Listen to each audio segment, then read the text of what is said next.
ফের বিচারপতি অমৃতা সিনহার স্বামী প্রতাপ চন্দ্র দেকে তলব করল সিআইডি। সূত্রের খবর, আগামী 22শে ডিসেম্বর তাকে হাজিরা দেওয়ার নির্দেশ দেওয়া হয়েছে। পাশাপাশি আগামী সোমবার তাকে ফোনে জমা দিতেও বলা হচ্ছে বলে খবর।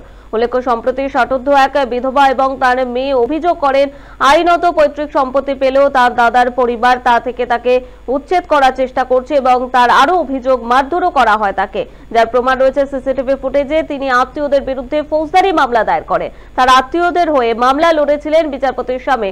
বৃদ্ধার দাবি, স্ত্রীর পদমর্যাদার কাজে লাগিয়ে তদন্তে প্রভাব খাটানোর চেষ্টা করেন আইনজীবী। বৃদ্ধার আরো অভিযোগ, বিচারপতির দফতরে ডেকে পাঠানো হয় তদন্তকারীকে, তাকে রীতিমতো ধমক দেওয়া হয় বলে অভিযোগ বৃদ্ধার। আর এই অভিযোগের তদন্ত এবং নিজের পরিবারের নিরাপত্তা চেয়ে ওই বৃদ্ধা হাইকোর্টে দ্বারস্থ হন।